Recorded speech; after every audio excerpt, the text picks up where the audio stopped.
Halo, selamat siang Bapak Ibu dan rekan-rekan. Terima kasih sudah hadir kembali dalam acara Product of the Week hari ini. Senang sekali saya bisa bergabung kembali dalam acara Product of the Week hari ini. Dan seperti Bapak Ibu lihat di layar monitor Bapak Ibu masing-masing, kali ini produk yang akan kita bahas yaitu adalah produk konstan dari Konblok. Kita langsung saja menyapa para narasumber kita yang hadir saat ini. Yang pertama di sini ada Mas Ade Kurniawan dari arsitek dari PT Prima Ditelindo. Selamat siang Mas Ade. Halo, selamat siang, Mbak Jica. Terima, terima kasih Mas Ade waktunya sudah mewakili teman-teman untuk hadir di acara Product of the Week untuk mengulas produk dari Konblok.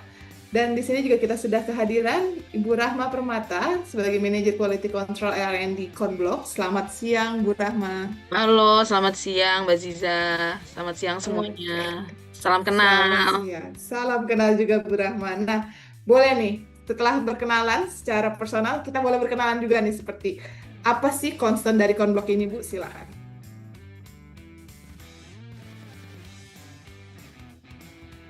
Ini selamat siang.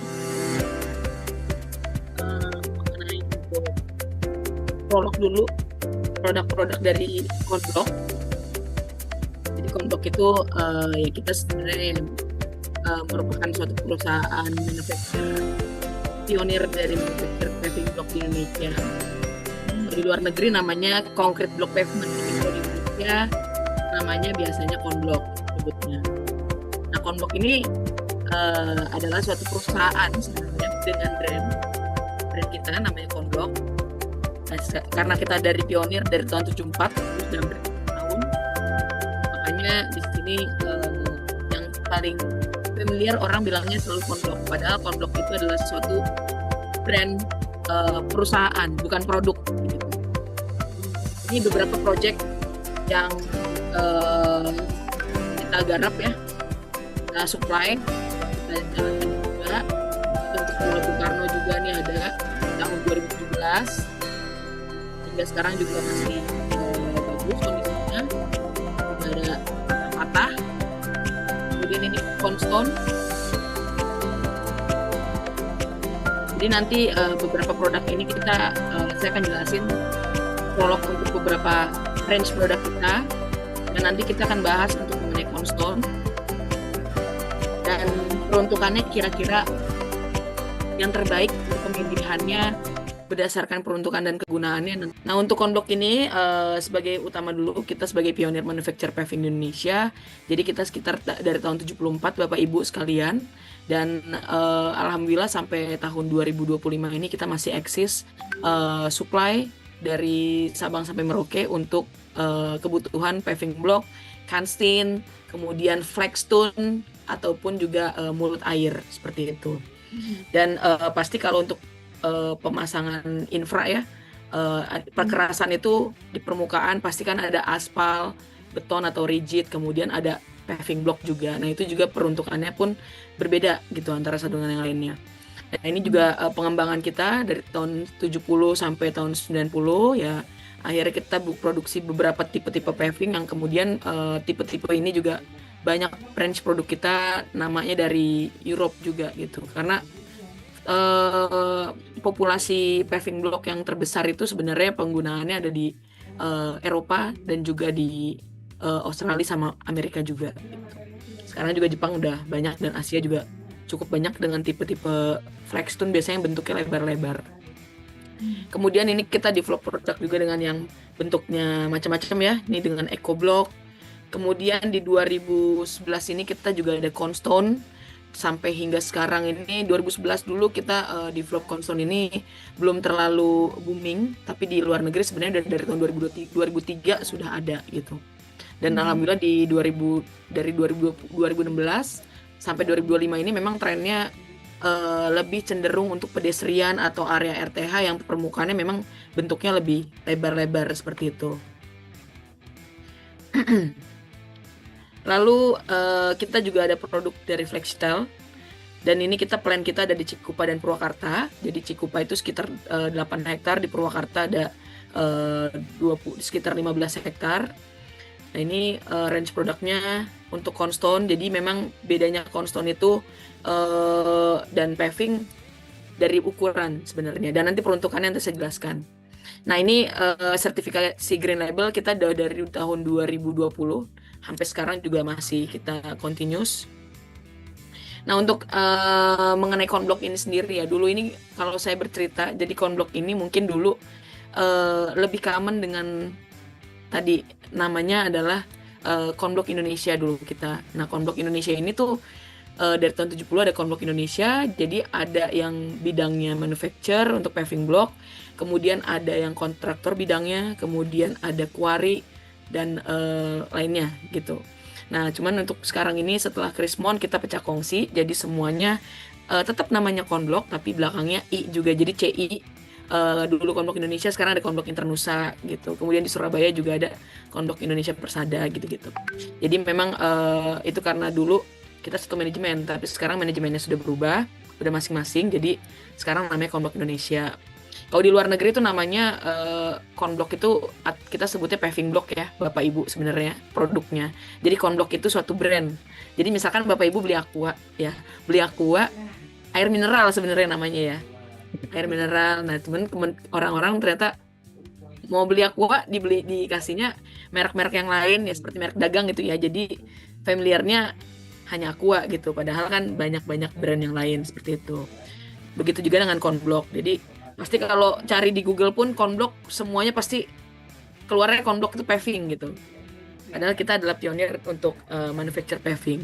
Nah, untuk konblok sendiri ini yang membedakan kita mempunyai beberapa brand ya. Di sini ada 3 brand utamanya. Yang pertama adalah konblok. Jadi konblok itu adalah paving block ya, dengan ukuran kita punya ketebalannya di 6, 8 dan 10 cm. Dan bentuknya kalau konblok itu pasti klasik banget deh. Bentuknya tuh ada rectangular atau ada heksagonal. Kemudian ada yang persegi kotak gitu ya, kotak aja ukurannya, dan variannya itu hanya di tebal 6, 8 dan 10. Kemudian kalau untuk konstone ini dia permukaannya lebih lebar. Jadi kita punya range ukuran 15x30 sampai 60x60. Tetap masih segmental, tapi ukurannya lebih lebar. Nah, ketebalan ini kita dari mulai 4 cm sampai 6 cm gitu. Kemudian dari 2 ini juga hampir mirip, tapi peruntukannya beda gitu. Lalu ini juga ada FlexiTile. Nah, FlexiTile ini materialnya adalah modified clay material. Kalau di luar negeri itu terbuat dari tanah liat gitu ya, tanah liat kemudian di sistem press, dan dia juga akhirnya tampilannya bisa menyerupai seperti batu alam. Jadi substitusinya batu alam untuk FlexiTile ini. Untuk secara fasad ataupun interior ya, dia juga segmental dan tebalnya itu hanya 2 mili, 2-4 mili untuk ketebalannya. Dia tipis sekali dan dia bisa untuk bidang yang lengkung gitu, tapi tidak bisa untuk bidang kalau 90 derajat itu pasti patah. Tapi kalau misalkan lengkung, kita lengkungin dalam bidang yang lebar, itu masih bisa. Jadi untuk selling itu aman sekali gitu. Nah, ini juga FlexiTile ini mungkin kalau di di interior ya seperti vinil gitu ya. Tapi vinil kan bahannya mungkin ada plastis atau semacam ada campuran PVC-nya. Nah, kalau ini pada bahannya tanah liat. Kemudian secara tekstur batu alam, kemudian teksturnya seperti juga ada ini kayak tipe face brick atau batu bata seperti itu, tapi memang bentuknya tipis. Jadi kalau misalkan untuk lantai high crash itu tidak beresiko kalau ada lepas atau jatuh, nah itu nggak melukai gitu. Dan ini pemasangannya juga sama, masih pakai adukan juga, pakai mortar atau pakai tile adhesive juga bisa untuk pemasangannya gitu. Oh, berarti Flexi ini satu nama dengan konblok ya? Iya, jadi di bawahnya kita ya berarti sister company lah gitu. Tapi masih brandnya masih konblok group masuknya gitu. Baru tahu nih. Iya. Jadi tahu ya, Pak? Iya, kita sering pakai juga soalnya. Iya. Lalu ini adalah reliable pavement untuk konblok, range produknya dari ya kalau konblok paving ya kita sebutnya ya pasti bentuknya sangat old school Pak, Bu. Jadi ya cenderung itu aja mungkin, tapi memang pasti kuat dan awet gitu. Kenapa kuat dan awet? Karena maintenance-nya pun juga mudah gitu. Jadi mungkin kita lihatnya awet gitu, padahal mereka juga ada berapa kali ganti gitu. Ada berapa kali ganti maintenance-nya. Jadi kalau misalkan rusak, kalau paving ada yang rusak, tinggal diganti per spot, dibongkar lagi strukturnya atau abu batunya, alasnya langsung kita ganti lagi yang baru kayak gitu. Dan ini kalau paving dia lebih ke heavy duty kalau yang kita punya. Jadi kekuatannya pun juga untuk tebal 6 aja kita masih bisa pakai kendaraan SUV gitu. Kendaraan SUV kemudian tebal 8 itu buat tronton juga bisa. Untuk yang tebal 10 biasanya di container yard gitu. Nah ini heavy duty pavement contoh untuk parkiran atau area pelabuhan. Ini pakai, jadi nanti tebal 6, 8, 10 tuh beda-beda untuk peruntukannya. Lalu ini juga, nah ini container yard. Nah, jadi kalau yang tadi saya katakan, kalau untuk paving itu strukturnya itu kan pakai abu batu biasanya dari base course, subgrade, base course atau limestone lain-lain. Perkerasannya tergantung kondisi di lapangan. Nanti baru perkerasannya pasti di atasnya ada sandbedding atau pasir alasnya. Lalu kita baru pasang paving di permukaan atas gitu.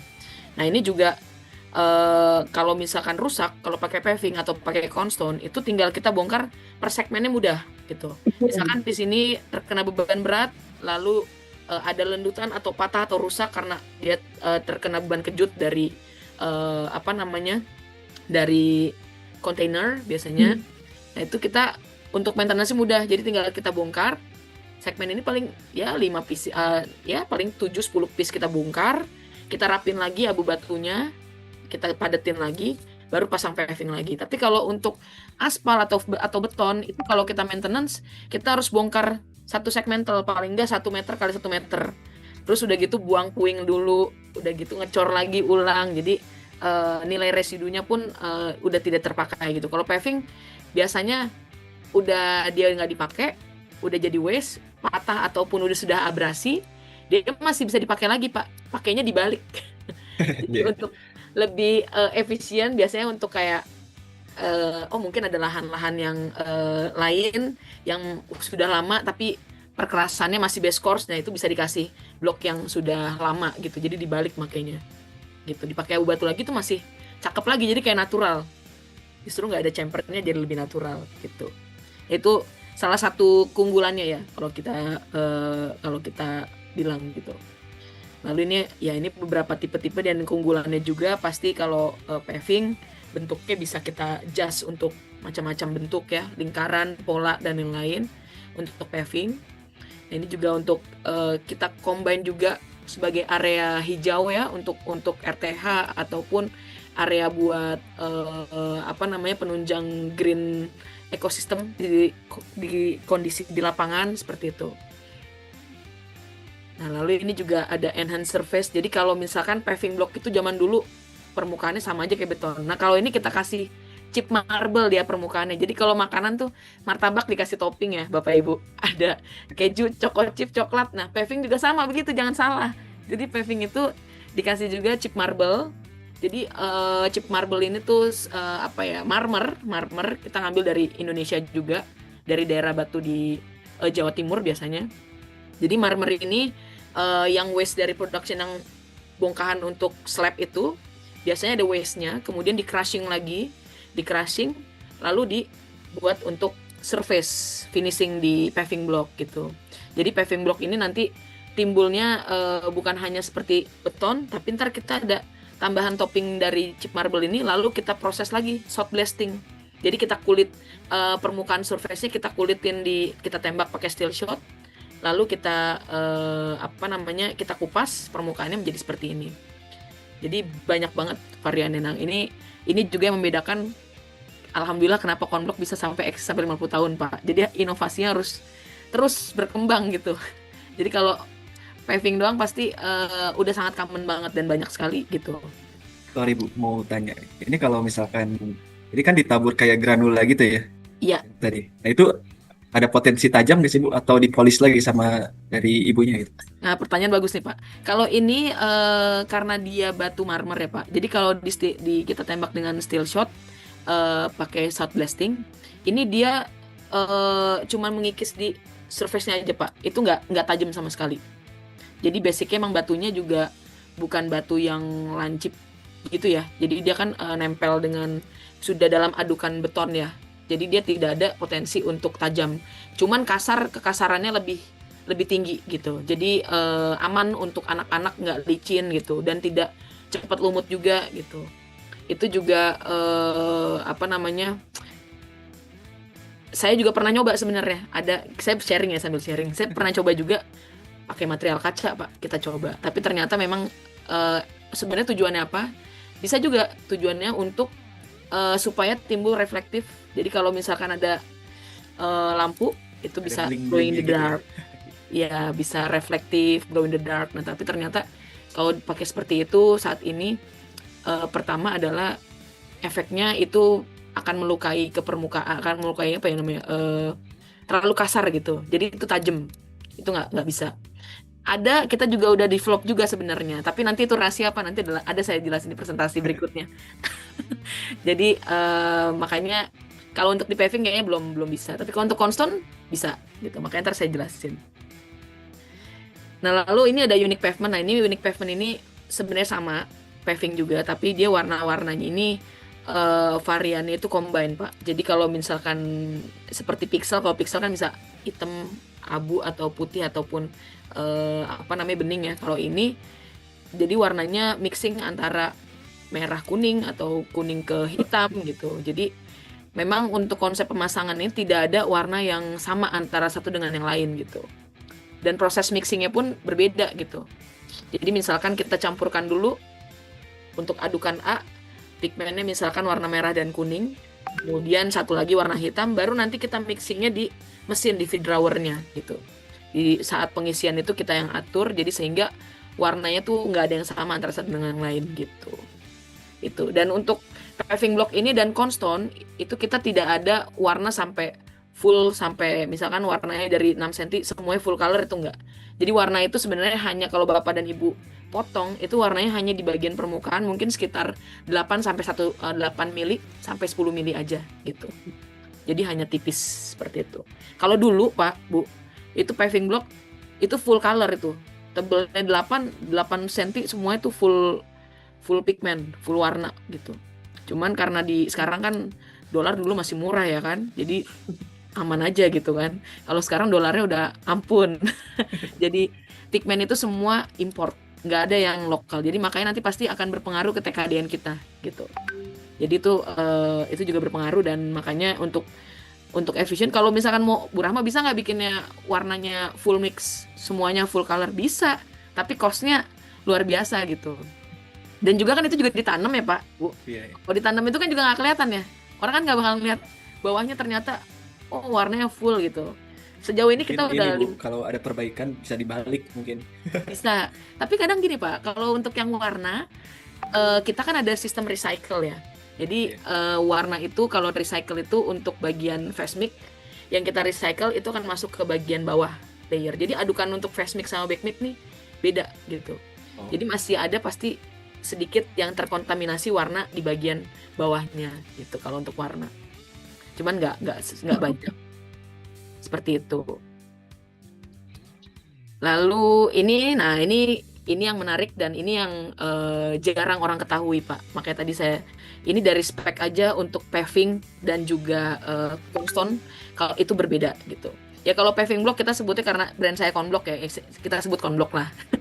Terus kalau yang Cornerstone ini di luar negeri itu namanya Flagstone. Jadi ada standarnya juga. Kalau paving itu di luar negeri itu pakai BSIN biasanya, atau pakai ASTM juga ada gitu. Jadi kita mengacunya ini ke British Standard untuk tahun nomor 67 tahun 6717 tahun 93 itu mengenai, di situ ada pengertian dari paving, kemudian ada juga spesifikasinya gitu ya.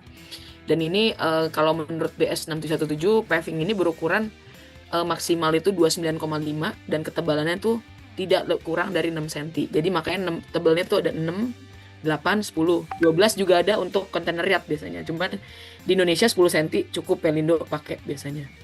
Kalau di luar tuh ada yang 12 cm juga ada gitu.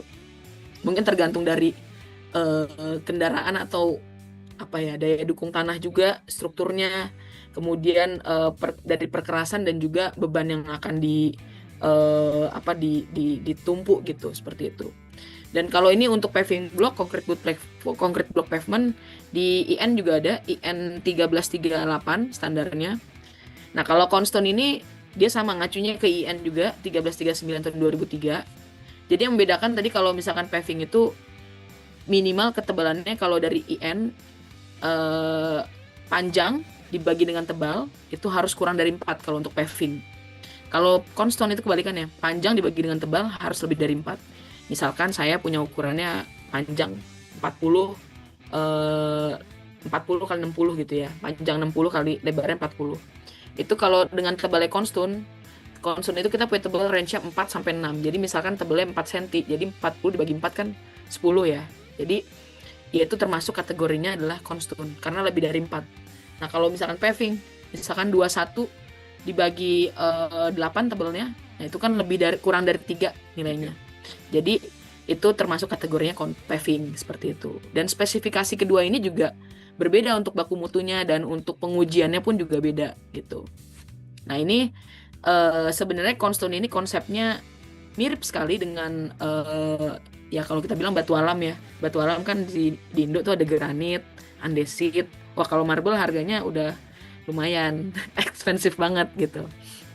Nah ini juga untuk Cornerstone ini kita beberapa tipe dari varian ukuran, size, dimensi. Kemudian juga ada tambahan chip marble juga dan surface finishingnya tuh lebih kompleks. Jadi ada yang di shot blasting, kemudian juga ada yang di polishing, ada yang di kita grinding, kita grinding. Jadi kita shot blast lalu kita polish juga, itu ada kombinasi gitu. Termasuk nanti ini dengan tipenya Zulas seperti itu. Kalau Bu Rahma, Ya. oh ya silakan Mas Ade di slide yang tadi. Ini Bu, kalau di arsitek itu kan ada bahasa artificial granite stone ya. Iya. Nah ini bisa termasuk juga nggak ya kalau Cornerstone ini? Kalau secara look tampilan itu mirip Pak gitu. Mirip ya. Bisa. Tapi memang kalau granit kan memang kelihatannya dia ada corak-corak ya Pak. Misalkan ada corak yang marbling gitu ya. Biasanya ada yang seperti uratnya ya. Uratnya jelas banget ya. Dan lebih kelihatannya lebih kelihatan bagus kalau dari segi uratnya, karena batu kan berurat ya. Nah kalau ini kita paling seperti itu mirip, tapi kita bisa tambahan dari chip marble aja tadi gitu. Ada yang untuk tambahan ardas ini kita juga ada uratnya juga, tapi tampilan bintik hitamnya tuh nggak terlalu kelihatan seperti itu. Ini berarti sama yang surface-nya aja Bu, yang tadi 1 cm ya? Iya, betul Pak. Surface-nya segitu tebalnya. Kalau material yang dalamnya apakah sama dengan paving atau enggak ya? Sama. Jadi basicnya sama Pak. Jadi kalau kita di bahasa paving itu ada bagian back mic bagian bawah, kemudian face mic bagian atas. Jadi kalau back mic itu pasti komposisinya adalah agregat. Jadi agregat kasar atau halus ya, pasir ataupun kerikil itu kita pakai. Kemudian baru di bagian face mic itu kita pakai agregat halus, mungkin pasir ya. Lalu kita tambah lagi dengan chip marble ataupun biasanya kita ya pakai marmer yang di crushing itu kita pakai. Kemudian setelah itu biasanya nunggu dulu 7 hari baru treatment untuk shot blasting ataupun di washing gitu, di grinding, di polishing gitu. Supaya dia bisa tampilnya lebih batu alamnya. Kalau misalkan kita baru dicetak terus besok nih langsung aja shot sandblasting atau di polishing gitu, pasti ambrol Pak. Karena prinsipnya beton kan umurnya harus paling enggak 14 dan 28 hari kan. Jadi kalau misalkan 1 hari langsung di shot blasting pasti dia nggak kuat gitu. Karena semen kan butuh setting time dulu seperti itu. Itu Pak. Nah Bu, saya menyambung pertanyaan tadi dari Mas Ade. Iya.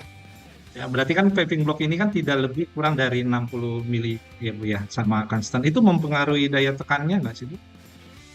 Tentu Pak, karena ukurannya pasti semakin tebal bentuk paving, dia akan berpengaruh terhadap, pasti kalau yang untuk paving block yang kita bicara paving, dia kekuatannya bisa sampai kita di stepnya di minimal 400, rata-rata 490. Anggap 500 rata-ratanya Pak.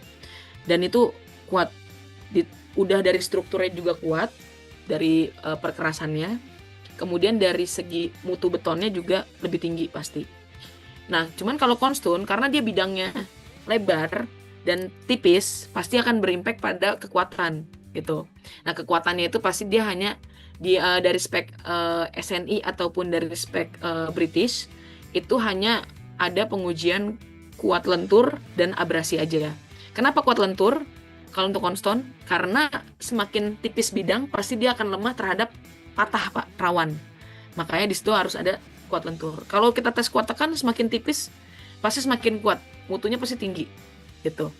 Kalau kita potong nih ukuran 40-40 dipotong ukuran jadi 21x10 misalkan, itu pasti kalau dites tekan pasti mutunya bisa sampai 600 gitu. Tapi kalau di kuat lentur pasti dia semakin tipis pasti semakin ringkih gitu. Makanya di situ juga kalau di Indo baku mutu lah ya, baku mutu antara kuat lentur dan kuat lentur antara paving dan Konston ini pasti beda gitu nilainya.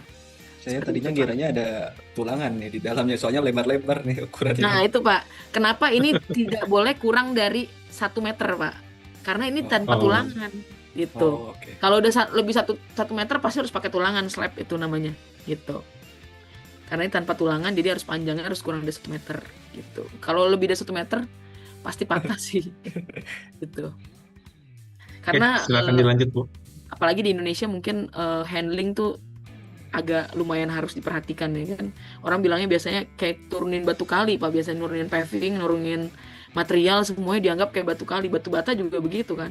Jadi mesti ada pengawasan ketat sebenarnya. Nah ini range produksi kita dari ayak material untuk keseragaman material. Kemudian ini proses penimbangan material di nomor 3, nomor 4 proses mixing material. Jadi mixing itu di sini. Ini untuk unit bagian face mix dan juga back mix itu dipisah Pak gitu. Jadi mixernya berbeda dan pigmentednya juga beda gitu. Nah nanti ini untuk recycle, di sini ada recycle. Kalau masih basah tuh masih bisa kita recycle. Kemudian ini proses pencetakannya untuk mesin utamanya. Dan di sini kita ada pengecekan untuk berat jenis, biasanya berat jenis dan juga pengukuran ketinggian supaya lebih stabil.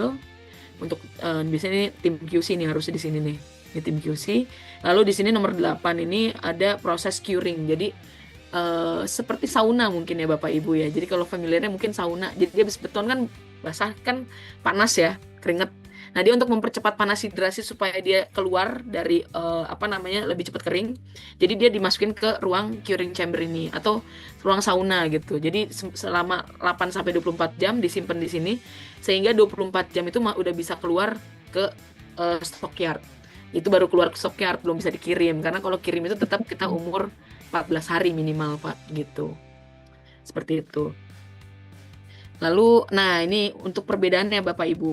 Jadi perbedaannya ini kategorinya supaya mudah kita klasifikasi untuk pendestrian, misalkan tebal 4 cm sampai 5 cm. Itu kapasitasnya hanya 0,3 ton. Kenapa 0,3 ton? Karena ukuran dari flagstone atau Konston tadi kan lebih tipis ya. Sehingga kalau misalkan untuk menahan beban lentur, dia cuma bisa di kapasitas 300 kilo, itu dia pasti patah Pak. Gitu. Jadi tapi kalau untuk renyek ataupun kayak remuk gitu ya. Kalau remuk 300 ton aja itu pasti belum remuk. Gitu. Bisa lebih bahkan gitu. Tapi kalau misalkan dia hanya 300 kilo itu pasti dia patah gitu. Karena tadi tidak pakai tulangan juga dan itu full beton dan prosesnya hanya produksinya hanya di press gitu. Nah, kalau untuk light heavy duty kita rekomendasi pakai tebal 6 cm dan juga tebal 6 cm ini hanya untuk mobil SUV biasanya, atau kita juga punya 6 plus ini jadi kekuatan tekannya masih sama dengan 46 tapi untuk kuat lenturnya itu bisa di atas udah bisa mencapai 48 seperti itu, tebal 8 gitu. Jadi nanti kekuatannya kan kekuatan lentur itu di 50 kg per cm persegi. Kalau untuk tebal 8 juga sama, nah tebal 6 plus ini bisa lebih lentur. Dan makanya ini kendaraannya bisa seperti mungkin truk ankle ya, seperti itu. Nah untuk yang tebal 8 ini tronton itu bisa masuk. Biasanya untuk jalan di boulevard. Contoh kalau di PIK ya, PIK turun dari tol, itu kan langsung PIK kawasan PIK 1 yang awal. Itu semua tebal 8 Pak. Jadi kontainer, tronton itu paling besar kontainer biasanya, trailer itu masuk ke pakai tebal 8 bisa. Dan tapi bawahnya strukturnya tetap harus dikondisikan gitu. Jangan sampai perkerasannya cuman 10 cm ya base course-nya, terus ya itu dilewatin 48 pasti nggak kuat juga Gelombang. gitu. Iya, tetap belum nanti gelombang. Apalagi kalau beban-beban berat kan pasti bikin gelombang seperti itu. Nah, kalau tebal 10 sebenarnya trailer bisa juga pakai tebal 8. Tapi ini karena di kontainer yacht tadi kan stackingnya tuh sampai 10 tumpuk biasanya ya. Itu aja satu tumpuknya bisa 60 ton gitu. Jadi pasti berat sekali, jadi harus pakai tebal 10 cm.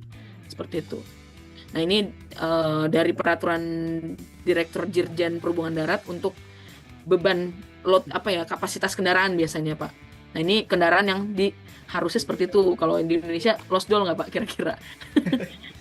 Kira-kira ada yang overweight ya pasti ya. Banyak, Bu. Kemudian ini ada klasifikasinya, ini ada kekuatan tekan dan lentur abrasi. Nah, ini untuk standar paving ya. Tadi paving saya sebutkan, makanya di sekitar 400 sampai 490. Kalau lenturnya 50. Nah, kalau lenturnya Conston ini hanya 3,5 MPa, Pak, atau 35 MPa. Jadi memang beda. Kalau paving itu lenturnya bisa sampai 50, tapi kalau ini kalau yang untuk yang Conston itu hanya 3,5 MPa gitu. Nah, untuk abrasinya juga ini kita pakai jalan industri, di minimal kedalamannya itu 1,5 mili. Nanti saya jelasin. Tapi ini agak beda metode abrasi paving dan Conston gitu. Nah, kemudian kalau masang struktur perkerasan kan pasti kita harus ada mulut air atau kanstin sebagai penjepit atau penahan gaya geser juga, pemisah antara badan jalan dan juga trotoar biasanya gitu ya. Kemudian juga untuk mengatur pola juga itu biasanya pakai kanstin. Dan juga kalau pakai Conston sebenarnya ada juga yang tidak pakai kanstin karena bawahnya udah pakai adukan. Kalau Conston itu pakai adukan, kalau paving kan masih pakai abu batu bawahnya gitu. Ini pakai kanstin, kemudian nih Conston. Ini detailnya. Jadi di sini ada tipe sledstone. Sledstone ini surface-nya mirip seperti paving ya. Jadi teksturnya kasar. Kemudian di sini ada brindle. Brindle ini ada campuran chip marble, kemudian proses dengan seed blasting juga. Kemudian konslet ini sama juga dengan sledstone, tapi hanya beda ukuran aja. Kalau konslet tuh hanya di 50x50. Biasanya Ancol, Taman Impian Jaya Ancol ini selalu pakai konslet Bapak Ibu gitu. Lalu ini Ardas. Ardas ini kalau dilihat secara visual tuh mirip sama andesit flame atau andesit bakar ya gitu. Mirip sekali. Jadi dia ada tekstur urat kayu, atau kalau andesit bakar kan kayak ada gelombang ya, bekas bakar ya gitu kan. Kalau ini dia memang dari cetakan itu kita bikin natural, ada urat kayu seperti itu. Kemudian ini adalah Fioras. Nah, Fioras ini sama dengan campuran chip marble juga. Lalu surface finishingnya di soft blasting. Tapi soft blasting antara brindle dan Fioras ini beda. Jadi kalau Fioras ini lebih kelihatan lebih empuk dan lebih kelihatan smooth gitu. Kalau yang ingin terlalu lebih kasar biasanya pakai brindle seperti itu. Lalu Volas ini surface finishingnya kita polish. Jadi adukan face mix itu dicampur dari material pasir, tadi pigment, kemudian chip marble, kita blending, kita mixing, lalu di press, lalu setelah itu baru kita treatment untuk polishing seperti itu. Nah, terakhir Zulas ini surface-nya itu ada tambahan dari chip marble dan juga glass chip sebenarnya. Ada kacanya gitu. Jadi kalau kaca, jadi bukan kaca, yang kaca itu ada jenisnya Pak, ternyata saya juga baru tahu. Jadi kaca itu ada yang bekas kaca mungkin kayak gelas ataupun piring ataupun botol ya. Itu kacanya itu sangat rapuh. Jadi kalau misalkan kita crushing, dia pasti akan muncul partikel-partikel yang lebih kecil lagi gitu, lebih kecil dan lebih kayak seperti pasir ya jadi ya. Nah, itu kalau yang tadi saya bilang, kalau itu kena ke kulit itu yang suka nempel, ngeres ya. Jadi yang menyebabkan kadang takutnya luka gitu, kasar. Tapi kalau yang Zulas ini kita material impor Pak, karena di Indonesia belum ada. Jadi kita saat ini masih coba impor. Jadi material kacanya ini seperti pecahan kaca, mungkin setebal kaca mobil gitu ya. Itu lebih tebal dan tidak tajam itu kalau kita crushing gitu. Jadi cenderung aman kalau untuk pejalan kaki gitu. Nah, itu contohnya. Dan warna-warnanya pun juga menarik gitu. Ini dimensinya berapa ya? Dimensinya itu kita punya di ukuran dari 15 ke 30, 30-30, 40-40, 40-60, kemudian 60-60, itu yang paling gede 60-60, seperti itu. Tapi memang yang paling best seller sih 40-40 dan 40-60 Pak, itu best seller. Nah ini Volas di polishing, kemudian batu alam ini di shot blasting. Mungkin Bapak dan Ibu kalau mau sampel ke kita, boleh nanti hubungin dari tim kita aja, dari Konblok, bisa. Kemudian Ardas ini permukaan gelombang, dan Zulas ini permukaannya seperti berpori juga, tapi juga halus gitu. Nah ini ukurannya Pak. Ardas itu kita ukurannya dari, untuk yang tebal 4 cm ini ada variannya Ardas, Vioras, Volas, dan Zulas, dan semuanya untuk pejalan kaki dari 19,7. Kenapa 19,7 kira-kira ada yang tahu nggak Bapak Ibu? Bekas potongan kali ya. Iya, itu siapa tuh yang jawab tuh? Simpel Pak. Jadi memang nanti saya kasih, tapi boleh nih Pak. Siapa nih tadi saya note Pak Ardian ya, Pak Ardian Lusanto, nanti saya kasih ini apa ya? Saya kasih merchandise boleh apa ya? Izin? Iya. Jadi memang pada dasarnya kita ukuran kalau di luar negeri Pak, karena kan ini mesin kan dari Jerman. Jadi memang cetakan itu umumnya commonnya itu hanya 40-40. Paling kecil tuh 40-40 gitu. Nah, kita beli satu set. Jadi kalau di Indonesia tuh senang karena kan kalau untuk yang seperti untuk RTH atau pedestrian itu kan di sini kan cenderungnya bentuknya nggak terlalu lebar ya Pak, gitu. Dan memang jadi mereka kalau pedestrian tuh misalkan hanya lebar 1,2, kalau 1,2 3 pakai 40-40 habis gitu kan. Jadi mereka biasanya pakai 20-40 jadi memanjang gitu, supaya areanya cenderung lebih, ya tergantung konsep lah. Ada yang bilang bisa lebih lebar, lebih efisien dan lain-lain gitu. Jadi di sini banyak banget pakai 20-40, dan kita nggak ada cetakan ya sebenarnya gitu, karena cetakan ini import lama, dan juga ini kan produk kita masih baru sebenarnya, masih dari 2022. Jadi pasarnya juga hanya yang banyak itu di pemerintahan dan developer Pak sebenarnya. Nah alhamdulillah sekarang juga udah banyak ke kampus-kampus atau ke mall juga ada, RTH juga banyak sih gitu. Nah mungkin nanti nextnya kita akan bikin cetakan, tapi sementara kita dari 19,7 ini kita motong dari 40-40 Pak gitu. Jadi bisa dibagi 2 ataupun dari 40-60. Jadi ini adalah biasanya 40-40 kan kita potong, lalu nggak pasti dapetnya nggak ada 20-40 kan, jadi ada potongan dari gerinda itu, jadi hanya 19,7 seperti itu Pak alasannya. Tapi ya kalau untuk jika ada custom minta 20-40 atau ukuran 19,7x40, kita tetap melayani bisa gitu. Makanya kita tetap di ukuran 20-40 Pak. 19,7x40. Nah ini ukuran untuk konstan yang lain. Jadi ukurannya 15x30 sampai 40-40. Nah kalau tadi mesinnya berbeda dengan mesin yang sebelumnya. Kalau ini tadi mesinnya pakai mesin Jerman.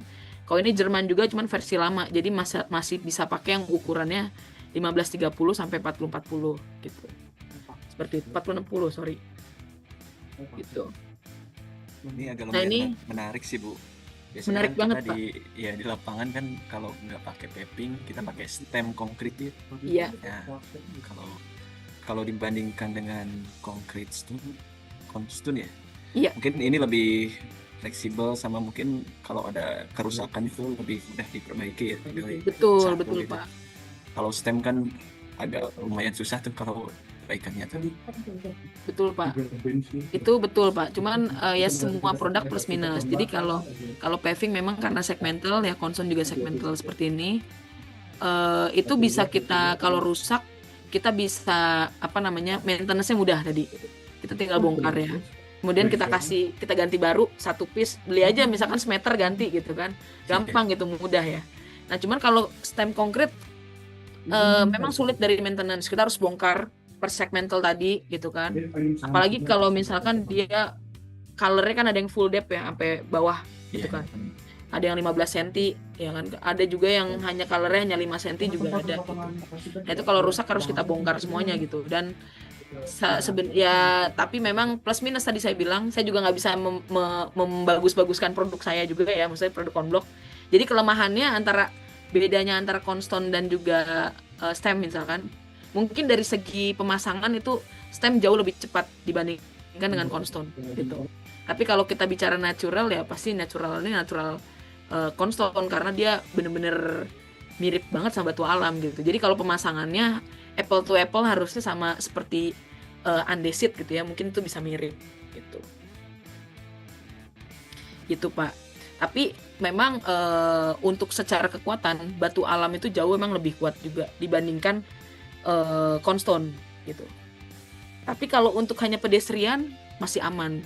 Toh juga kita kadang suka lihat ya, biarpun memang kuat karena tipis ya andesit itu dilalui kendaraan juga kadang juga patah gitu. Nah itu juga terkadang memang aplikasi juga berpengaruh Pak gitu.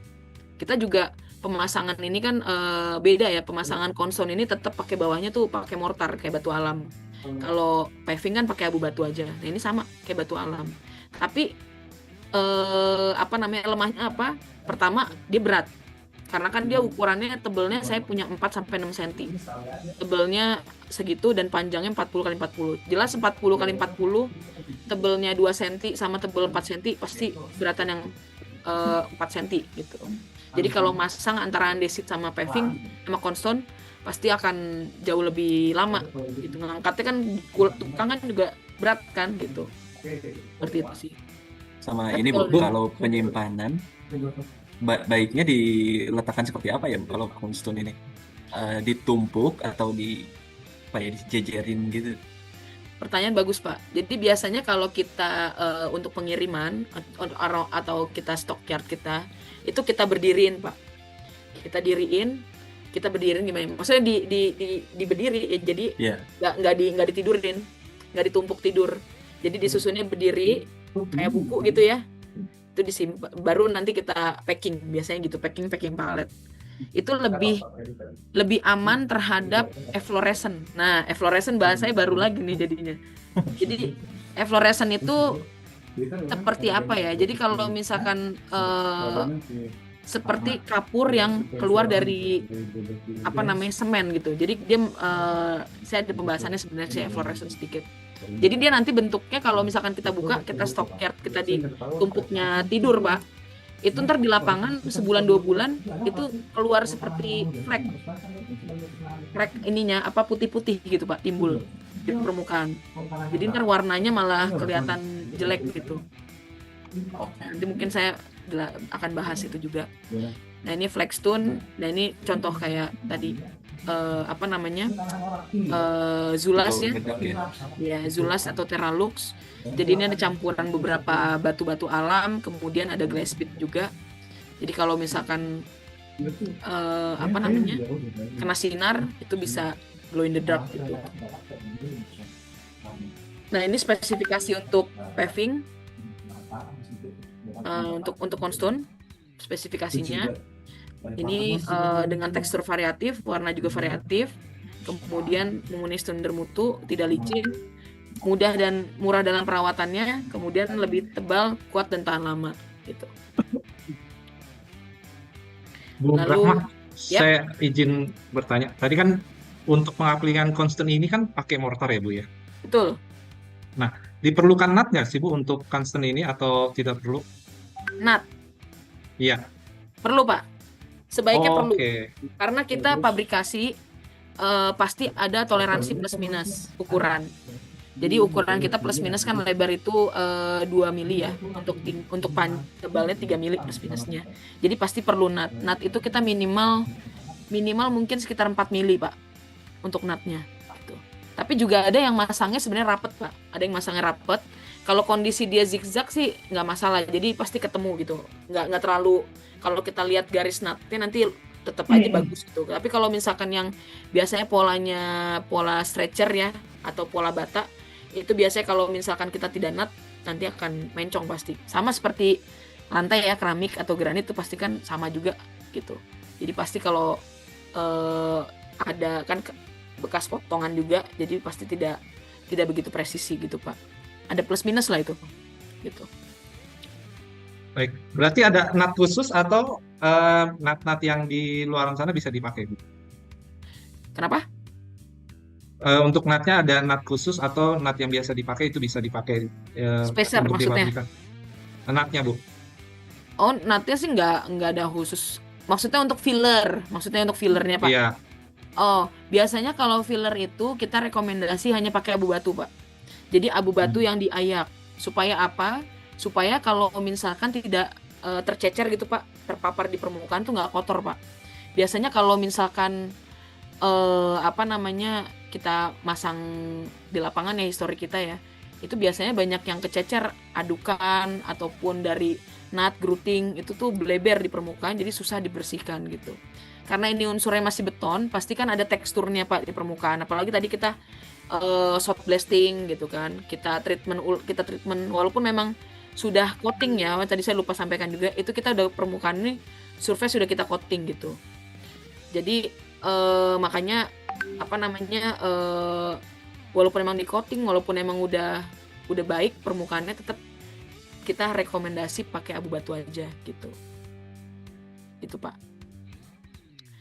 Kita pernah nyoba pakai apa namanya ya semacam grooting, tapi ya itu kotor bleber gitu. Walaupun memang grooting sebenarnya lebih kuat. Lebih kuatnya kalau misalkan dia kena apa namanya seperti manuver ban gitu ya, itu dia lebih tahan sih sebenarnya. Tuh. Nah ini sertifikat TKDN kita dan Green Label. Green Labelnya saya belum update tahun 2025-2026 ya. Ini belum diupdate, tapi ini yang TKDN ini udah diupdate. Itu kalau untuk yang abu natural itu kita memang sudah 95% lebih ya. Cuman kalau yang untuk warna itu kita masih 80% karena warna ini pasti kontamin, ada unsur pigmented yang import semuanya gitu. Nah ini contoh fenomena efflorescence Pak, tadi terkait kenapa sih kok Conston tuh nggak ditumpuk aja tapi diberdiriin masangnya, bukan masang, packagingnya gitu. Nah ini karena kita menghindari adanya flek-flek seperti ini namanya efflorescence. Jadi apapun material, mau di dinding, mau di batu alam tempel segala macam, di beton apa namanya atap floor beton konkret kan, itu sama aja, mereka juga akan mengeluarkan namanya efflorescence pasti. Ini adalah reaksi kimia dari penggunaan semen. Jadi kalau semen itu dia apa namanya, kalau misalkan belum kering kemudian dia terpapar kena kontaminasi udara, panas, hujan gitu ya, apalagi di Indonesia kan ekstrim, itu lama-kelamaan dia akan timbul apa namanya, air ini akan menguap ke permukaan membawa kapur yang ada di semen gitu. Jadi akhirnya permukaan semen itu atau permukaan yang berbahan semen itu akan berkerak seperti ini. Ini batu alam aja jadi itu dasarnya dari mortar ataupun yang mengandung semen lah Pak gitu. Nah ini kejadian juga di paving, di Conston tuh sama semuanya begini. Jadi makanya kita mengantisipasinya. Nah ini kalau kita lihat nih Pak, ini pasti menarik banget nih. Saya biasanya dikomplain kayak gini. Jadi ini kan orang, saya beli paving warna merah, warna hitam. Kenapa kok jadi berubahnya jadi putih gitu kan? Apalagi teman-teman arsitek di sini udah luar biasa, ekspektasinya pasti pengennya bagus kan gitu ya. Tapi namanya ini saya sampaikan juga, ini adalah bukan kelemahan, tapi memang ini faktor dari kimia, faktor kimia yang mengakibatkan memang fasadnya jadi seperti ini gitu. Jadi kan ini ya antara kita untuk mempertahankan kekuatan beton yang kita curing selama 14 hari gitu kan. Sedangkan secara estetika jadi berpengaruh. Kalau misalnya udah 14 hari nggak dikirim-kirim lebih dari 14 hari, itu biasanya tuh udah stok yang sebulan. Belum kan nanti kalau udah kita cetakin kemudian sebulan kemudian belum dikirim, delay karena lokasi tanahnya belum siap, lahannya segala macam. Nah itu akhirnya kan masih di tempat kita dulu ya. Nah sehingga ketika kita mau kirim setelah 1 bulan warnanya jadi begini Pak biasanya. Ini kenapa? Jadi karena tadi beton itu mengandung semen. Nah semen itu kalau misalkan kita buka Pak bagian atas yang tercuring sempurna dari matahari biasanya, dia kena panas hujan tuh dia lama-lama kecuci, tapi warnanya mungkin agak belel gitu, agak pudar seperti itu, tapi nggak hilang. Nah setelah kita buka layer kedua, layer ketiga ditumpukan, pasti warnanya putih-putih Pak. Jadi seperti kerak, kalau kita bilang kalau di kulit tuh panu gitu ya. Jadi dia ngelekep di permukaan, si air nguap tapi bawa kapur gitu. Jadi kapurnya itu seperti nutupin ke permukaan surface gitu. Nah, ini kalau secara kita weathering aja umur 10 sampai 12 bulan ini bisa lebih aman gitu. Dia bisa balik lagi ke natural dibandingkan kita harus treatment ulang dan lain-lain, itu akan berpengaruh terhadap warnanya gitu. Ini namanya efflorescent. Nah, ini contoh efflorescent. Jadi apalagi bidang-bidang lebar tuh riskan terhadap efflorescent. Jadi makanya ini warna ini tadinya 2017 ini tanpa dilalui kendaraan. Jadi tanpa dilalui kendaraan tuh benar-benar kita jemur aja, nggak ada yang lewat. Ini 2 tahun di cuaca Indonesia baru hilang gitu. Tapi kalau dilewatin kendaraan atau kita ada aktivitas yang lewat udah dipakai sebagai RTH, ini cuma 3 bulan alhamdulillah hilang, Pak. Jadi ini awal kita proyek di Ancol, di Pantai Timur Ancol. Ini sebelah kiri Januari 2019 saya kena komplain dulu. Jadi terkait ini warna yang cemplang-cemplong, warna hitam jadi ceplok-ceplok putih karena efflorescent. Pengaruhnya juga banyak faktor. Pertama dia telat pengiriman, dia ini delay di lapangan itu belum siap, jadi kita harus mengirimnya tuh tidak sesuai schedule dari mereka. Kemudian kedua juga mereka udah dikirim barangnya tapi nggak langsung dipasang gitu. Ini juga berpengaruh. Sehingga ketika 3 bulan lagi kita datang, warnanya udah cenderung lebih seragam. Alhamdulillahnya emang ya ini seperti ini, kalau udah dipakai lebih cenderung aman gitu. Nah, ini proses packagingnya untuk paving. Nah, ini yang kita tidak rekomendasikan untuk proses unloadingnya. Biasanya dibongkar ditumpuknya seperti batu kali yang tadi saya sebutkan. Lalu ini pemasangannya juga nanti berpengaruh, baik yang gompal-gompal atau defect gitu ya. Nah, ini penurunannya dengan manual, ini tadi seperti batu kali, kalau ini penurunannya dengan forklift gitu. Nah, ini contoh perkerasan untuk konstone. Jadi konstone ini kita bisa 2 cara, Pak. Bu, yang pertama untuk yang bawah itu ya kita di bawah mungkin bisa dari subgrade dan base course misalkan ya. Ini bisa langsung base course, ataupun kalau ini contoh di DKI Jakarta dia pakai bawahnya pakai lantai kerja dulu B0, baru nanti betonnya K250, baru nanti pasang konstone dan juga mortar dulu dan juga pakai konstone seperti itu. Itu bisa. Karena mungkin di DKI Jakarta ini sudah memperhitungkan resiko-resiko yang ada. Mungkin kan banyak starling ya, Pak. Banyak starling malam-malam, pagi-pagi. Ada juga mobil parkir masuk ya kan, semuanya motor dan lain-lain. Jadi memang strukturnya ini udah ekstra banget. Kalau kontraktor biasanya atau developer, waduh ini strukturnya kuat benar dan ini pasti mahal gitu. Tapi kalau pemerintahan kan memang untuk jangka panjang gitu. Ini cukup aman. Ini contoh pedestrian di daerah Jakarta kalau nggak salah nih daerah dekat-dekat Cikini ya. Kemudian ini juga di Patimura. Kemudian ini juga ini Cikini. Ini di Jakarta Barat. Jakarta Barat, kantor wali kota Jakarta Barat. Cempaka Putih, ini Dinas Bina Marga DKI Jakarta. Ini juga di kantor wali kota Jakarta Barat. Ini warna merah dan kuning seperti itu. Mau tanya sedikit. Kalau yes, misalkan silakan. untuk area yang bentang lebar kayak plaza gitu ya. Iya. Nah, itu untuk dapat kelihatan plate-nya tuh bagus gitu. Ada solusi nggak kira-kira dari Dapat apa yang bagus, Pak? Sorry. biar kelihatan rata banget gitu. Kan ini kan bidangnya agak gede-gede ya. Iya. Mobilnya. Biasanya sih memang tergantung konsep desain ya, Pak. Desainnya tuh ada yang rata-rata sih kalau misalkan dari developer ya, yang biasanya pakai pakai konstone untuk RTH ataupun area plaza ya, itu biasanya developer, Pak. Itu mereka konsepnya monokrom, Pak. Hitam, abu, dan putih gitu. Dan beberapa pola untuk tipe-tipe mainan antara 60-40 kombinasi 60-40, 40-40, dan juga tadi 19,7x40 atau 20-40 gitu. Itu paling dikombinasikan 3 itu, Pak. Jadi sehingga motif random dan juga nanti ada bukan stretcher, ada aksen pakai tekstur, Pak. Gitu biasanya. Ada yang suka semuanya bertekstur, ada juga yang tekstur ini sebagai aksen gitu. Itu berbeda-beda juga. Ada juga yang mintanya juga polos aja, tapi mainnya warna monokrom gitu. Ini kan banyak nih developer juga main monokrom aja gitu. Nah, ini dari satu lagi sih yang di slide tadi, Bu, itu agak menarik Jadi kayak ada tutup manhole ya. Manhole, Ya, betul. ini pemasangannya berarti kering ya kalau ya.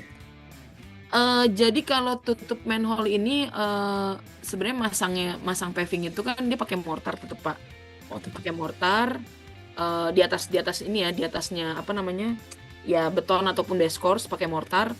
Nah, adukan ini sebenarnya adukan mortar itu dia tidak terlalu encer Pak gitu. Jadi adukan ini agak, kalau kita bilang agak setengah nyemek gitu Pak.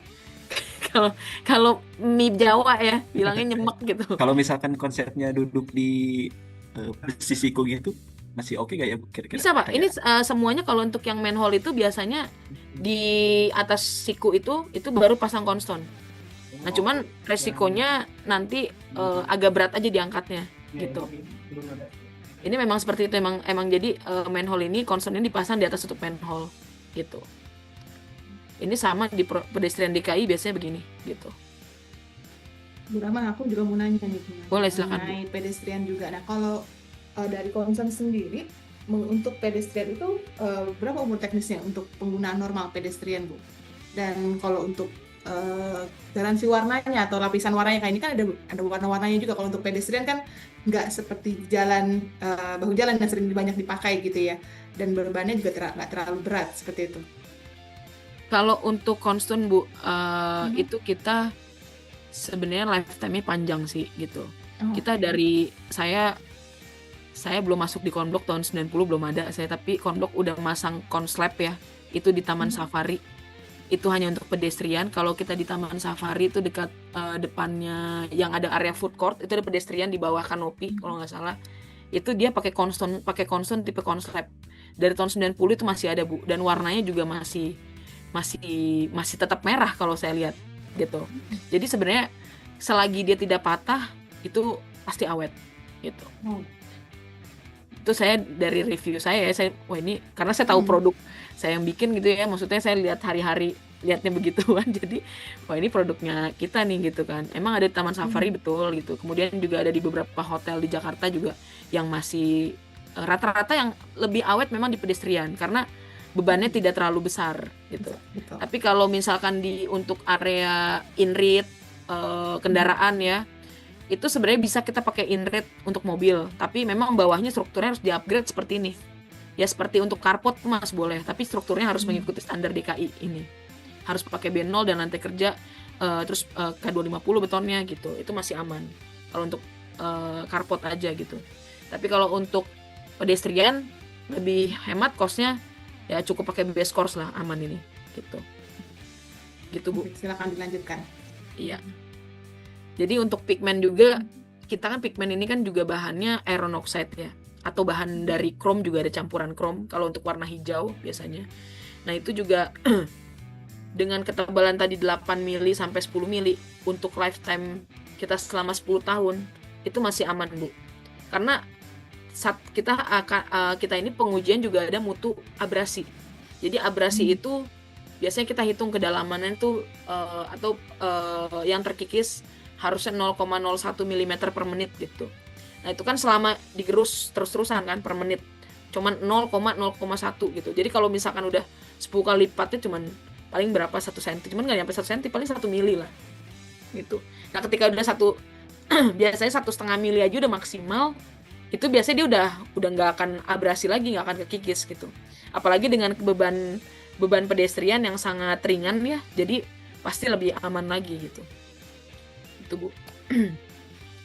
Nah lalu ini saya compare antara pemasangan konston dengan media sandbedding tapi tanpa mortar. Nah jadi dia masangnya pakai sandbedding langsung Pak, nggak pakai mortar. Impact-nya apa? Nah ini ketika lama-kelamaan dia akan lifting gitu. Jadi kan kalau abu batu itu mau dipadetin atau tidak, dia nyerap air, kemudian dia terkena kandungan air, itu dia akan pumping lama-kelamaan gitu. Karena pola konston kan ini hanya stretcher ya. Kalau polanya bagus, maksudnya polanya ada kombinasi, biasanya dia interlockingnya lebih kuat. Jadi sehingga kalau udah jenuh air dari pasirnya, pasti dia akan terjadi saling ngunci itu lebih cepat gitu.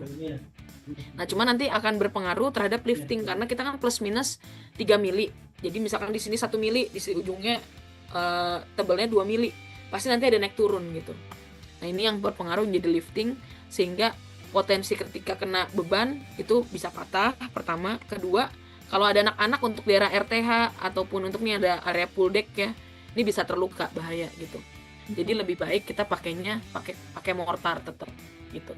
Nah, ini contoh di Wisma Atlet Kemayoran dulu mau launching untuk Asian Games, dia buru-buru. Udah kita rekomendasiin pakai mortar, tapi ternyata mereka pakai sandbagging, pasangnya kayak paving. Udah pakai sandbagging, ditambah lagi yang lewat itu mobil, ada mobil pick up seperti itu ya. Nah, itu akhirnya patah di tengah seperti itu. Kalau ini memang konsep dari Sumarekon Serpong, ini mereka minta karena pool deck jadi bisa nyerap air, jadi minta pakai abu batu tapi dengan resiko yang ada mereka terima gitu. Nah, ini beberapa contoh. Lalu ini juga pemasangan tapi dengan mortar. Ini di Ancol dan Kota Baru Pariangan. Jadi pasangan ini tetap pakai bawahnya base course, lalu dikasih adukan. Adukan itu masangnya juga tidak ceplok-ceplok ya Bapak Ibu ya. Jadi cuman masang di ujung kanan, kiri, atas, tengah gitu. Itu cuman seceplok itu nggak bisa. Jadi harus rata benar-benar kayak batu alam yang tipis aja. Jadi adukan itu seperti nyemek, nggak terlalu basah, nggak terlalu kering juga. Lalu nanti dikasih plester lagi di permukaan bawahnya si Cornerstone, baru dipasang dan dipukul pakai peluru karet, itu udah cukup aman gitu. Dan ini lebih kelihatan rapi dan rata, kelihatannya harus flat gitu. Nah, ini juga di Avoria Bogor Estate, ini contoh juga pemasangan pakai base course dan juga mortar. Jadi cenderung lebih rata dan flat, dan polanya juga monokrom. Ini adalah tipe Ardas. Lalu ini tipe Ardas, ini tampak atas juga Avoria.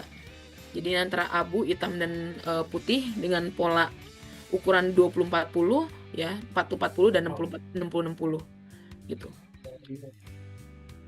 Lalu ini di Mozart Sumarekon. Nah, Sumarekon Serpong itu sebelumnya 2016 tadi dia pakai abu batu ya, pakai abu batu di pool decknya karena impactnya banyak yang lifting karena pakai abu batu, makanya dia ganti sekarang pakai pakai mortar gitu. Ini dia ganti per 2019 kalau nggak salah, dia pakai lagi buat di seluruh clubhouse di cluster itu semua pakai mortar akhirnya gitu. Dan contoh pakai Brindlestone. Ya siap Bu. Ya. Maaf, boleh silakan lanjutkan dulu Bu. Oh gitu. Maaf, silakan. Oke, ini contoh di Mozart Sumarekon. Lalu ini di Podomoro Tenjo. Nah, ini Podomoro Tenjo juga cukup baik. Ini pakai Fioras. Jadi backyard itu menyambung ke area fasum. Di belakang ini ada area fasum. Jadi di sini backyardnya ini dia pakai Cornerstone dan tanpa Canstin nih. Jadi karena Cornerstone ini bisa pakai mortar, jadi nggak perlu pakai Canstin. Jadi langsung seperti ini, seperti natural gitu. Ada yang juga nanti mungkin dia sekarang ini udah tumbuhin rumput kalau nggak salah nih. Jadi kelihatan natural gitu. Nah, ini aman ya yang Bu? Tanpa Kenapa? jepit gitu ya? Iya, jadi nggak usah pakai beton jepit, jadi langsung pakai mortar aja Pak, gitu. Bu, kalau paving kan kita sering nemuin juga tuh Bu, kalau karena cuaca Indonesia kan cukup ekstrim tuh ya, panas hujan, akhirnya tumbuh lumut. Kalau Cornerstone itu sendiri bisa ditumbuhkan lumut juga kah atau seperti apa Bu? Nah ini Bu, jadi paving itu atau Cornerstone sebenarnya itu kita punya kadar absorpsi.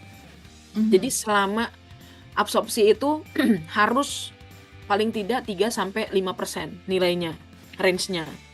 Nah, yang membedakan kalau misalkan paving itu dia absorpsinya tinggi, biasanya dia lama keringnya juga Bu. Jadi mau di bawah pohon terus atau mau naruhnya di nggak ada tutupan, nggak ada cove ya, nggak ada vegetasi, dia tetap aja kalau misalnya penyerapannya fail 3-5% dia lebih itu pasti penyerapan tinggi dan akhirnya air itu terperangkap di permukaan dalam paving gitu, sehingga itu lama kering. Nah, kalau lama kering itu impactnya adalah dia cepat berlumut gitu.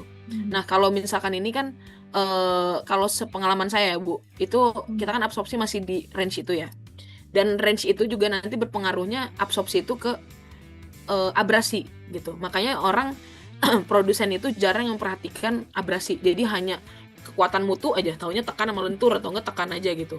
Nah, abrasi ini jarang diperhatikan. Jadi kalau misalkan semakin dia absorpsinya tinggi, otomatis kan dalamnya ini semakin empuk ya, karena kan mengandung air. Sehingga dia satu impact-nya adalah cepat lumutan. Kedua juga ketika terkena friction atau gesekan, pasti dia akan cepat merudul gitu. Atau abrasinya lemah, itu yang berpengaruh. Makanya tadi kita harus mempengaruhi standar abrasi. Saya pun pernah nggak Bu Rahma ada fail abrasi di produksi? Pernah Bu? Pernah pasti, karena kita manufacture buatan. Jadi kita pernah fail, selalu kan kita ngetes tuh di umur sehari, 7 hari, dan 28 hari. Umur kirim itu 14 hari. Jadi kalau 7 hari itu kita udah punya nilainya masuk apa enggak tuh udah bisa memprediksi gitu. Jadi kalau misalkan 7 hari nggak masuk, produk yang batch yang ini pasti saya akan hold gitu. Nggak akan kita kirim ke project atau ke customer seperti itu. Nah, itu yang membedakan biasanya kalau mayoritas memang sudah pasti berlumut itu biasanya di permukaan yang di bawah pohon. Karena dia tidak ada cahaya gitu kan. Pasti dia akan lemah terhadap satu dari organik rumput cepat tumbuh ya kan. Kemudian itu juga menyebabkan air juga penyerapannya juga tinggi karena kan terus-menerus basah, nggak ada curing yang weather gitu ya, weather yang secara natural. Nah, itu pasti akan membuat cepat lumut gitu. Nah, kalau misalkan suatu beda juga yang udah lama di lapangan gitu kan, ya kalau udah lama, udah 5 tahun udah lumutan di lapangan kan itu memang harus ada maintenance biasanya Bu. Jadi memang biasanya kalau developer itu mereka tuh setiap bulan atau setiap ini sambil nyiramin tanaman atau area rumput ya, itu mereka juga nyiramin paving biasanya supaya nggak timbul kotor ya kan biasanya tuh air lindi dari rumput tanaman itu kan biasanya turun tuh ke paving. Nah, itu menyebabkan kotor kan biasanya.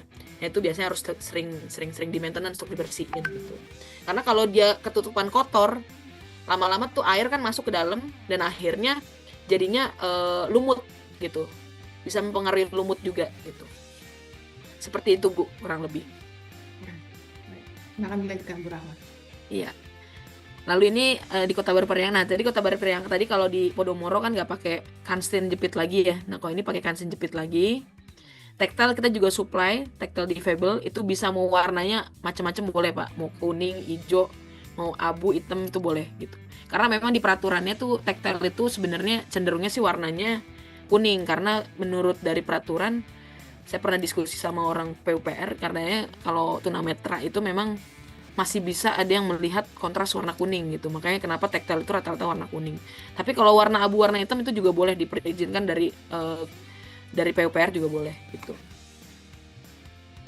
Lalu ini juga di ruang terbuka hijau Taman Puring, jadi Cornerstone ini memang tidak licin gitu, jadi memang buat air mancur. Ini kebetulan dulu Pak Anies Baswedan yang sempat buka untuk area ini untuk peresmian. Kemudian ini juga pemasangan Cornerstone di Universitas Indonesia. Kemudian MRT Duku Atas, ini yang tempat dulu Citayam Fashion Week di sini Bapak Ibu ternyata.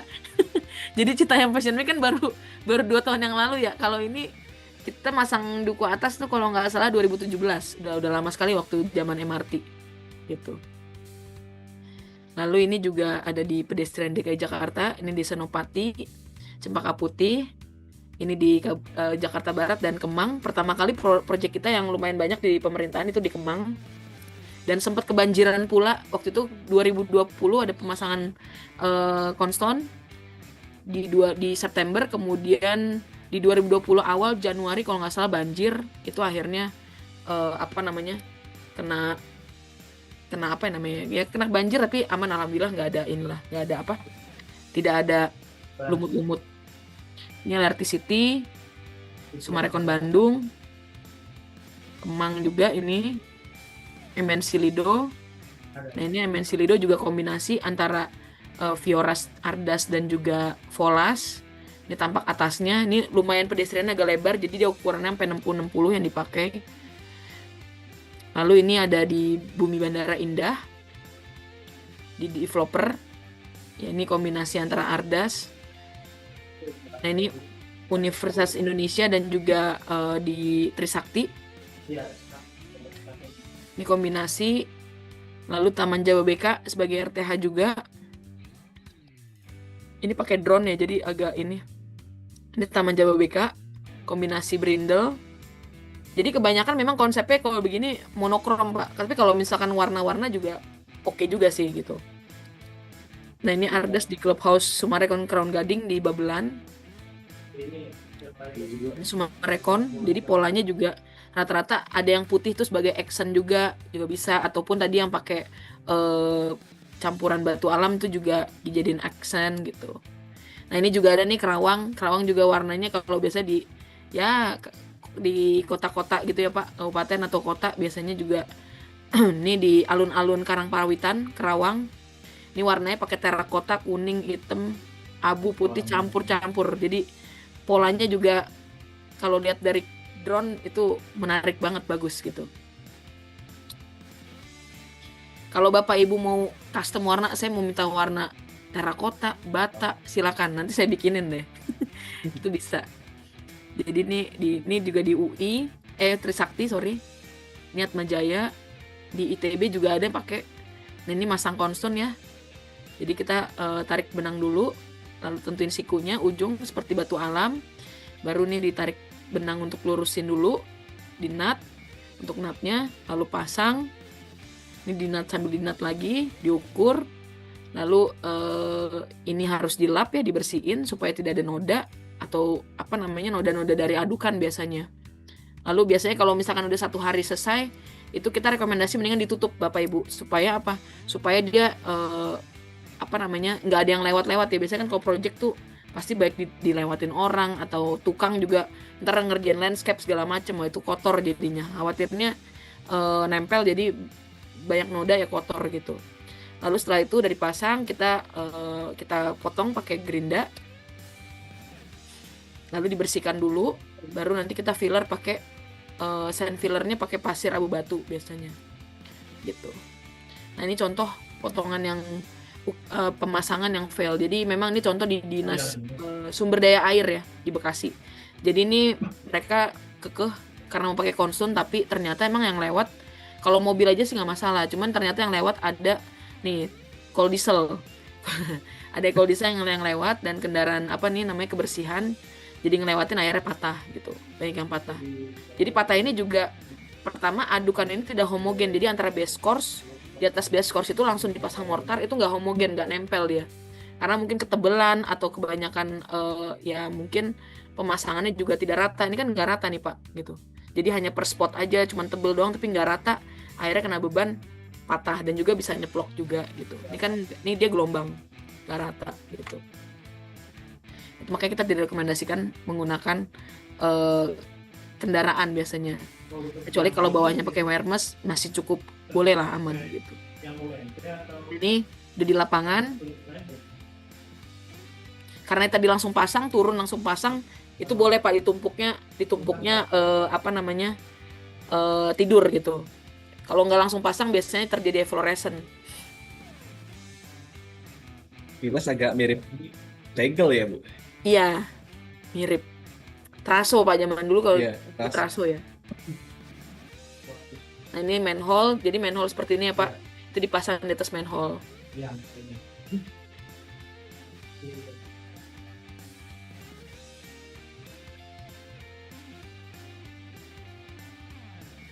Ini pembersihan, ya, kurang lebih seperti itu. Oke, mungkin lama banget saya ngobrol ya kayaknya. Untuk pembahasan mengenai konblok dan juga khususnya Konston hari ini gitu. Nah, ini beberapa customer kita yang pernah kita kerjasama ya, banyak sekali. Khususnya rata-rata sih mereka memang sudah pakai Konston gitu, rata-rata semua. Nah, ini juga plan kita ada di kantor pusat di Kedoya, Jakarta Barat. Kemudian untuk pabrik ada di Cikupa dan Purwakarta. Kantor cabang di Bandung kita juga ada. Dan Bapak Ibu kalau misalkan mau info-info lebih lanjut, boleh kunjungin di website kita www.konblok.com atau email di info@konblok.com, dan Instagram dan Facebook di Konblok Group, silakan. Oke, demikian presentasi yang bisa saya sampaikan hari ini. Semoga bermanfaat untuk semuanya, menginspirasi. Mungkin saya banyak ngomong, banyak ngoceh, banyak cerita, karena memang terjadi yang dijelaskan ini kebetulan saya quality control, jadi pasti antara inside di pabrik, in-house, dan juga di outside pasti banyak banget kendalanya, makanya sering-sering saya sharing gitu. Oke, sekian dari presentasi saya. Wassalamualaikum warahmatullahi wabarakatuh. Conblock, the real Conblock since 1974.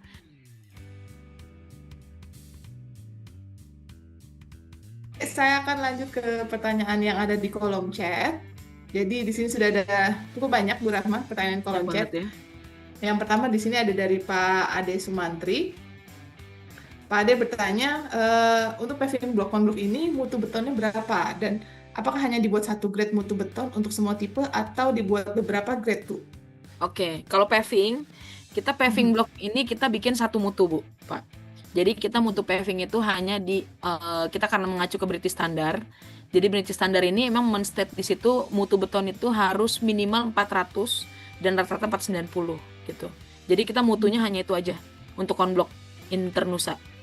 Jadi kita kenapa nggak bikin yang ini Bu 250 kan banyak ya sekarang ya, macam-macam, supaya itu memudahkan kita, nggak repot Bu di stockyard kita kan juga repot kalau banyak mutu yang variatif gitu. Jadi memang produk kita memang produk premium yang memang mutunya mutu tinggi.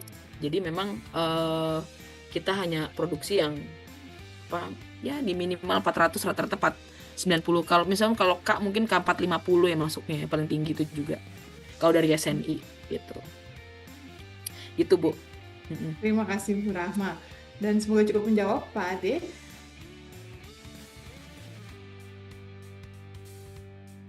Informasi-informasi ketika Bapak Ibu masuk ke dalam katalog Pro, Bapak Ibu akan masuk ke dalam, di sini kita sebutnya brand news, yaitu landing page-nya katalog Pro. Jadi Bapak Ibu bisa mendapatkan informasi semua produk-produk yang ada di dalam katalog Pro. Seperti misalnya Bapak Ibu yang hadir di saat ini, kita akan membahas mengenai konblok. Bapak Ibu tinggal bisa mencari produk konblok di arsitek interior, kemudian masuk ke landscape. Nanti Bapak Ibu tinggal pilih untuk produk konblok. Kemudian bisa melihat langsung produknya, profilnya, seperti itu. Dan nanti Bapak Ibu tinggal masuk dan kita akan membahas mengenai constant. Di sini Bapak Ibu tinggal pilih kategorinya. Misalnya ada kebutuhan mengenai constant, tinggal pilih salah satu produknya. Kemudian nanti pilih kembali untuk menjadi alternatif lainnya. Bisa milih 2 atau 3 atau lebih. Itu bisa Bapak Ibu pilih. Bapak Ibu bisa manfaatkan untuk melakukan pembelian produk-produk yang ada di dalam katalog Pro. Seperti apa e-commerce-nya itu dan bagaimana caranya? Di sini ada rekan saya Prima yang akan menjelaskan mengenai e-commerce. Silakan Mas Prima. Ya, terima kasih Mbak Jiza.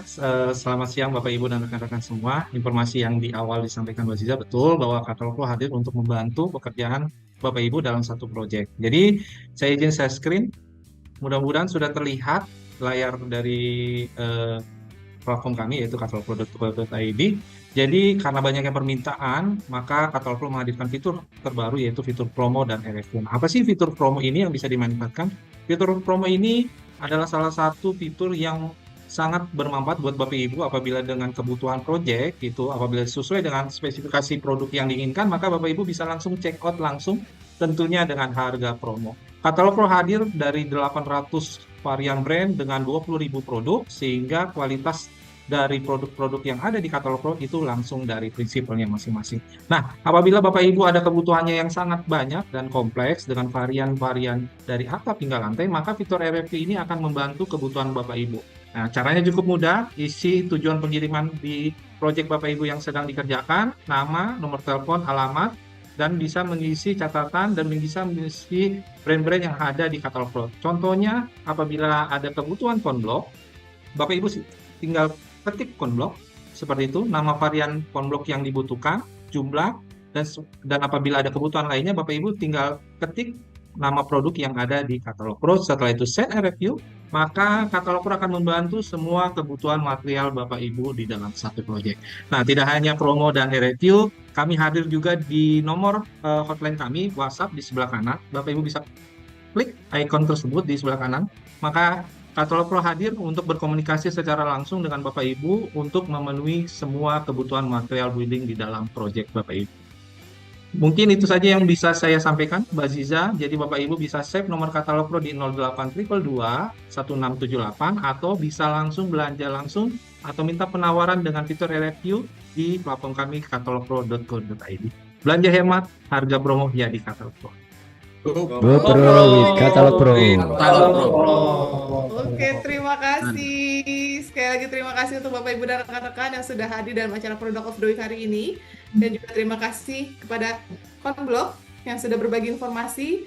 Dan juga Mas Ade, terima kasih dan sampai jumpa. Sampai ketemu kembali dalam acara Product of the Week minggu depan. Sampai ketemu dan salam sehat selalu. Assalamualaikum warahmatullahi wabarakatuh. Selamat sore.